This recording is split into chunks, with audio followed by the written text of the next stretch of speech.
சிறுவர்கள் மற்றும் ஆண்களின் ஆணுறுப்பு. இந்த காணொளி ஸ்வீடன் நிறுவனத்தின் தயாரிப்பாகும். இலங்கை குடும்ப திட்டச் சங்கம் மொழிபெயர்த்துள்ளது. நீங்கள் பருவமடையும் போது பாலியல் உறுப்பு உள்ளிட்ட முழு சரீரமும் மாற்றமடைகிறது.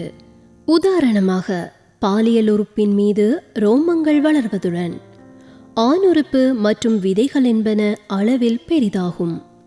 நிறம் சற்று மங்களடைய கூடும். பெரும்பாலானவர்கள் 10 தொடக்கம் 14 வயதுக்குள் பருவமடைந்தாலும் அதற்கு முன்னரோ பின்னரோ கூட அது நிகழலாம்.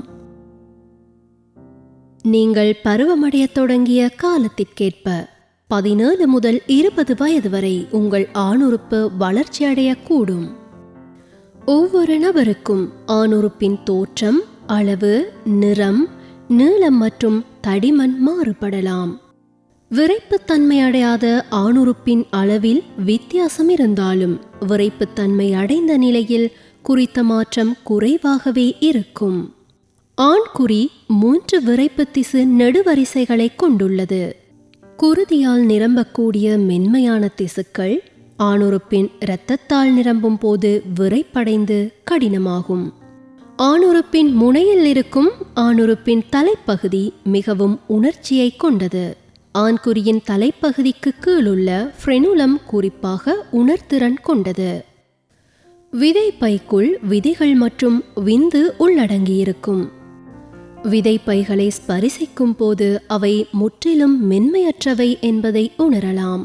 ஏனெனில் விரைப்பைகள் விதை மேற்றிணிவு அருகில் அமைந்துள்ளன. விதைகள் விந்தணுவையும் டெஸ்டெஸ்ட்ரோன் என்ற பாலியல் ஹோமோனையும் உற்பத்தி செய்கின்றன. விதைகள் வெவ்வேறு அளவுகளிலும் வெவ்வேறு உயரங்களிலும் இருப்பது இயல்பானது. விந்து மற்றும் விந்து வெளியேற்றம் என்பன வித்தியாசமாக தோன்றலாம். விந்து வெளியேறும் போது வெளியாகும் விந்துவின் அளவு 1 அல்லது 2 தேக்கரண்டிகளாகும். விந்து வெளியேறுவதற்கு முன்பு ஒருவித திரவம் வெளியேற்றப்படுகிறது. விந்து வெளியேறுவதை எளிதாக்க இது சிறுநீர் குழாயை வலுவழுப்பாக்குகிறது. விந்துக்கு முந்திய திரவம் மற்றும் விந்து இரண்டும் வெவ்வேறானவை. ஆண்குறியின் தலைப்பகுதியை முன்தோல் பாதுகாக்கிறது. இது குறிப்பாக மென்மை மற்றும் உணர்திறன் கொண்டது. சிலருக்கு பெரிய முன்தோல் இருக்கும். சிலருக்கு முழுமையாக முன்தோல் மூடப்பட்டிருக்காது. முன்தோல் அகற்றுதல் விருத்த சேதனம் என்று அழைக்கப்படுகிறது.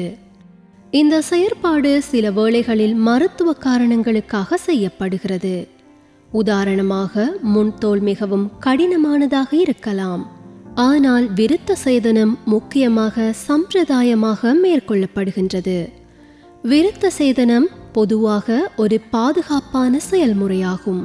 ஆனால் திசுக்களை அகற்றுவது எப்போதும் சில ஆபத்தை ஏற்படுத்துகிறது. பிற்காலத்தில் ஆண்குறியின் உணர்திறன் குறைவதால் சிக்கல்கள் ஏற்படலாம். ஆண்குறி மற்றும் தலைப்பகுதியை சுத்தம் செய்ய முன்தோலை அகற்றி வெதுவெதுப்பான நீர் மற்றும் மென்மையான சோப்பினால் கழுவவும். இதை ஒரு நாளைக்கு 1 முறை செய்தால் போதுமானது. நீங்கள் ஆண்குறி மற்றும் முகவாய் பகுதியை அடிக்கடி சோப் மூலம் கழுவினால் சருமம் வறண்டு போகும். இது நோவு, அரிப்பு மற்றும் வலி போன்ற அறிகுறிகளை ஏற்படுத்தும். உங்கள் தோல் வறண்டதாக உணர்ந்தால் நீங்கள் ஒரு ஈரப்பதமூட்டும் கிரீமினை பயன்படுத்தலாம். சுய இன்பம் என்பது பிறப்புறுப்பு அல்லது உடலின் பிற பகுதிகளையோ தேய்ப்பதால் கிடைக்கும் இன்பத்தை குறிக்கிறது. பலர் மகிழ்ச்சிக்காகவே சுய இன்பம் காண்பதில் ஈடுபடுகின்றனர். சுய இன்பம் தவறானதல்ல. அது உங்கள் உடலையும் சிந்தனை போக்கையும் அறிய உதவுகிறது. ஆண்குறியின் விறைப்புத்தன்மையில் பல்வேறு பிரச்சனைகள் இருப்பது இயல்பானது. நீங்கள் மன அழுத்தம், பதட்டம், அன்பு அல்லது உடலுறவில் ஆர்வமில்லாத நிலையில் இது நிகழலாம். ஆனால் இது சில மருந்துகள் அல்லது நோய்கள் போன்ற பிற காரணங்களாலும் ஏற்படலாம். விறைப்புத்தன்மை ஏற்படுவதோ அல்லது அதனை தக்க வைத்துக் கொள்வதோ சிரமமாக இருந்தால் மருத்துவ உதவியை நாடவும். எந்த வயது பருவத்தில் இருந்தாலும் உங்கள் பிறப்புறுப்புகளை பற்றி கேள்விகள் மற்றும் எண்ணங்கள் ஏற்படுவது இயல்பானது. உங்களுக்கு சிக்கல்கள் இருந்தால் அல்லது உரையாட யாரேனும் தேவைப்பட்டால் பாலியல் நோய் கிளினிக், மருத்துவமனை, மருத்துவர் அல்லது குடும்ப நல சுகாதார மாதுவை அழைக்கவும். நீங்கள் இலங்கை குடும்ப திட்ட சங்கத்தின் ஹாப்பி லைஃப் ஹாட்லைனை 0765884881 அல்லது 0765884882 என்ற எண்ணிலும் அழைக்கலாம்.